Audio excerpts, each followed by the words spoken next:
Welcome again to the final game of the LEG 2023 season. It's Championship Edition.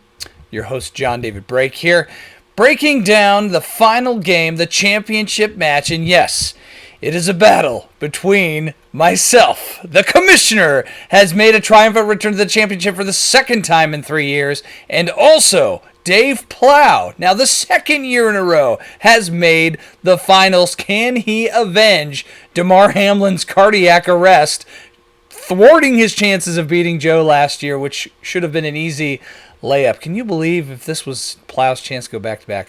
That'd be horrible. That would be horrible. So we've got a lot to talk about this game.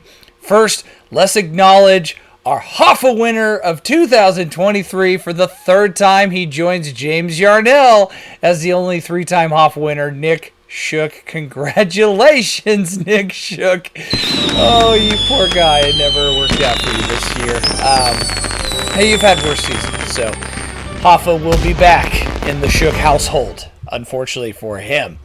Let's go to some breaking news. We have some news around the league that we need to get to and address as well. First of all, Russell Wilson is being benched for Jared Stidham. There's Stidham for Stidham in Denver. Sean Payton and Russ Wilson have never really had that great of a relationship this season, and so it looks like Wilson's going to get benched and possibly move to another team. This was a money-saving move for Denver, and they will probably try to look for a way out. When John Elway was reached for comment about the Russ-Sean Payton situation, he replied, "Nay," because he looks like a horse. Okay, another big news. Looks like the Kansas City Chiefs are about to implode. Can they repeat as Super Bowl champions as they keep slipping down the rankings and the playoff seedings? This was highlighted by Travis Kelce not being in on a punt play and was visibly frustrated, chucked his helmet, spiked it on the ground, and Andy Reid thwarted a assistant coach's chances of giving him his helmet to go back in and kept him out, and even gave him a little bump there. What set Travis off is Andy Reid told Travis Kelce to shake it off. Hey, okay, that wasn't that bad. I mean, yeah, who saw that? All right, well, that being said, let's go down. Let's see the final matchup. It is Red Hot Jabrili Peppers taking on Rakjoviches in what should be an epic showdown. The number 1 team versus the number 5 team. Now, Plough had been in second, third place for most of the season and kind of trailed off towards the end of the year. However, we have some big news, big injury news concerning this matchup, more so for Plough. It looks like pretty much the number 1 tight end. He was like 0.8 points away from Travis Kelce. TJ Hawkinson is out for the year. Plough will be without his number 1 tight end, who essentially, like I said, is the number 1 overall tight end. Tied with Travis Kelce there for points. A devastating blow for Plough's chances, especially with Tyler Conklin coming in, possibly to replace him. That's going to definitely cause some issues. Now, Red Hot Jabrili Peppers did have a season-ending injury for Julian Blackmon. Not a huge impact, more so for the Colts in real life than it is for fantasy football. But again, he's good for like 5 to 6 points a game, as opposed to TJ Hawkinson, who can put up anywhere between 15 to 30.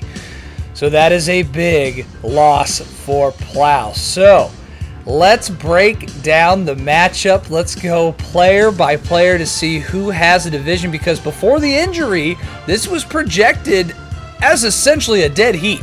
It was fit 155 to 155 point something. Plough had like a 0.2 advantage. That has changed since the Hawkinson injury news. Let's start with the quarterbacks here. And this is really, I think, Plough's bread and butter all year. Lamar Jackson, a front runner for MVP, even though he doesn't have the best stats in the world. He's more of a better real-life quarterback than he is a fantasy quarterback, but he has been producing and at least consistent, unlike some years. Lamar Jackson has to have a really good game this week. I look for him to actually at least put up 20 points. I mean, they want to lock down home field advantage for the rest of the year, and they're in the driver's seat, but they are taking on Miami. And Miami can put up some points, and Miami has an okay defense, not a great defense, but it's a pretty good matchup for Lamar Jackson. I'll give Plough the advantage over Matt Stafford.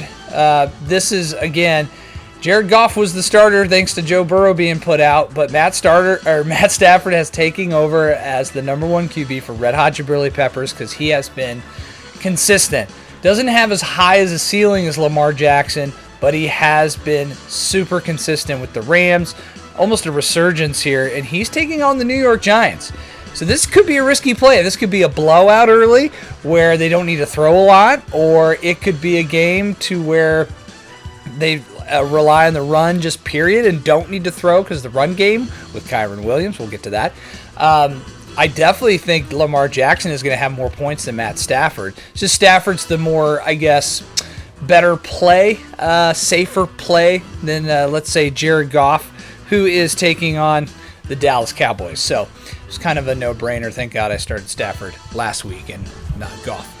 All right, let's go over to the running backs. Like I kind of teased here, to me, this is not even close. This is completely Red Hot Chili Peppers with Kyren Williams, Derrick Henry, who had a 23-point game last week, Devin Achane, Jaylen Warren. Now, granted, only two of those players are going to play, and right now in the starting position, it's going to be Kyren Williams, who has been rock solid. He is essentially the second best running back behind Christian McCaffrey. If Kyren Williams did not miss time, he probably would be the leading running back in points. And not to mention Derrick Henry having a late season resurgence, and he's going up against Houston, who he historically runs well against. He historically does well in December. That's why they call him the Yeti. He is getting the start in the running back 2 spot as opposed to the flex last week in the win over Dan Nickel. And those running backs are taking on Javonte Williams and Ty Chandler. Now look, I'm not going to lie. On paper, this looks like a no-brainer, way overmatched. However, I think Ty Chandler and Javonte Williams have really good games this week. But I still give the advantage to myself. Those two running backs on Plough's teams are still ranked below all 4 running backs that I mentioned previously. So I'm going to give the tilt to the Red Hot Chili Peppers. Speaking of another category that I'm going to lean towards Red Hot Chili Peppers, the wide receiver position, the number 1 overall receiver in all of fantasy football, Tyreek Hill. Woo! The pregnant woman kicking, team league leading Tyreek Hill. He has been beat up a little bit. They did hold him out of practice, but it looks like he is going to be full go, and he is going against the Dallas Cowboys. That's a meaningful game for the Miami Dolphins. I look for Tyreek Hill to have a great game, despite the Dallas defense, who really hasn't been that great recently against teams that can pass, like the Miami Dolphins. And again, it's a meaningful game. So I look for Tyreek Hill to have a big game, and to have Devontae Smith as your wide receiver too is always, always nice. Devontae Smith had a great game in Philadelphia, and again, they're playing meaningful games too. I mean, they need to win to try to get the number 1 seed from the 49ers, which is still a possibility. They could still get that number 1 seed in Philly. Let's look at Plough's wide receivers. Again, his number 1 guy, Amon-Ra St. Brown, the Sun God. He gets a nice matchup going against the Dallas Cowboys. Again, that's going to be tough. That's going to be tough. Dallas Cowboys. Tyreek Hill is going up against Baltimore. Why did I say Dallas? Tyreek Hill versus Baltimore. So yes, it is Amon-Ra St. Brown who's going up against Dallas Cowboys, who I think he will have a good game against. But will Jared Goff struggle against the Dallas defense there? They put a lot of pressure. He does not do well against pressure or cover 2, so he could suffer a little bit. And then Cortland Sutton with Jarrett Stidham. Again, this is another position where I lean heavily. Red Hot Chili Peppers. Let's go over to the tight end. Again, only because of injury. Had not there been an injury to TJ Hawkinson, I would have given this to Plough. But right now, Trey McBride, Evan Ingram, 2 top 5 tight ends on the Red Hot Jabrili Peppers versus Tyler Conklin. It looks like Trey McBride is going to get the start for Red Hot Jabrili Peppers, and that's against a Philadelphia Eagles defense that does give up a lot of points to specifically the tight end position. Now, Kyler Murray's a little hurt. Will that make a big difference? I don't think so. To me, this is not even worth going into because it's clearly an advantage on the Red Hot Jabrili Pepper side. Now let's go to the flex. This is interesting. Right now in the flex, Devin Achane, who has been on the decline as far as points go. He's dealing with a toe injury, going up against Garrett Wilson, receiver for the Jets. Now the Jets are an absolute dumpster fire, but Garrett Wilson is still producing and getting some points in a PPR format. Devin Achane is a total wild card. This is like a boom or bust play, and I'm really hoping that it's a boom because his floor is like 5 points, which depending on how the rest of the team does, I can live with, just like I did last week with Devin Achane, who only got me 4 points.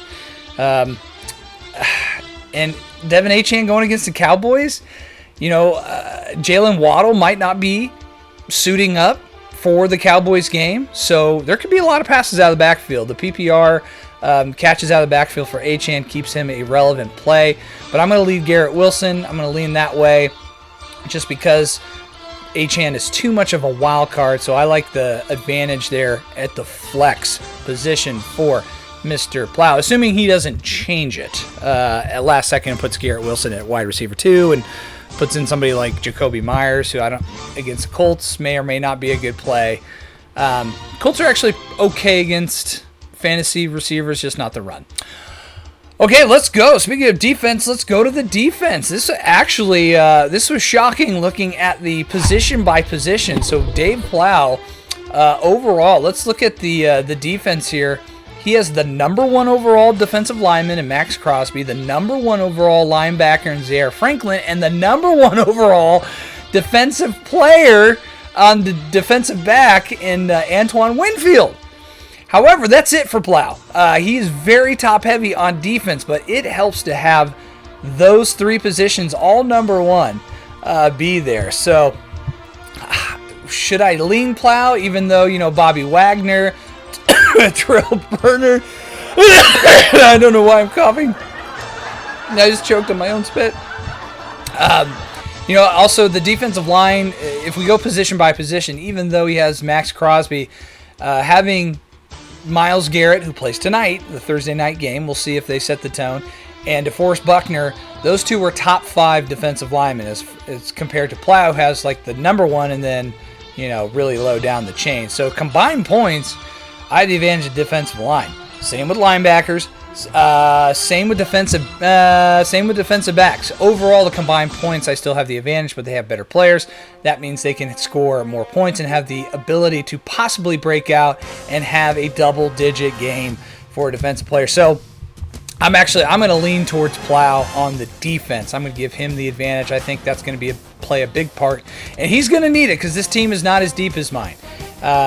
He'll need some production from his go-to heavy hitters, like I said, Max Crosby, Antoine Winfield, and Zaire Franklin for the Colts, who should be getting lots of tackles because they'll probably be on the field for a long time. All right, so that was a detailed breakdown of the championship. Who do you think is going to win? Comment below. Be sure to smash that like button and subscribe to the channel. But if you are watching this, go ahead and give me who your thoughts are going to win. I know I have mine. Given the outcome of last year's championship finals, where Dave Plough was literally on the goal line, all he had to do was give a little brotherly shove, tush push. I can't believe they call that the tush push. Do they not know what that means?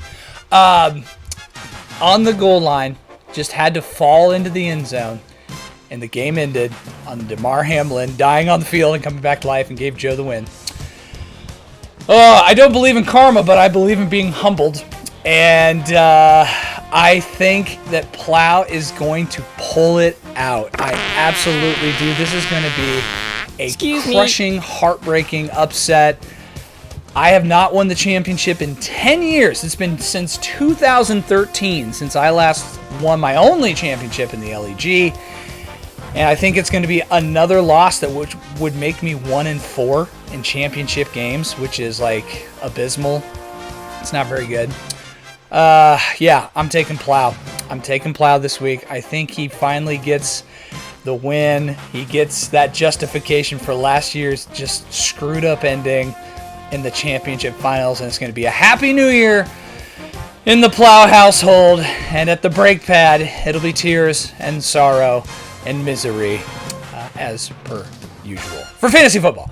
Yeah, so there's my predictions for this week. Again, the Thursday night football game, if you're watching this on Thursday, we got the Browns and Jets tonight. Myles Garrett is the only player playing that means anything in this championship game, so we'll see how that starts out. But most importantly, I want to wish all of you a very happy and safe new year. Thank you for making this fantasy football league one of the most fun things ever. Hopefully it's fun for you, and I really hope you have a great 2024. See you after the review for the 2024 wrap-up. We'll see who wins. I hope my prediction is wrong, but I think Plough's going to win. We'll come back with a end-of-year wrap-up, and have a wonderful, safe, happy New Year's.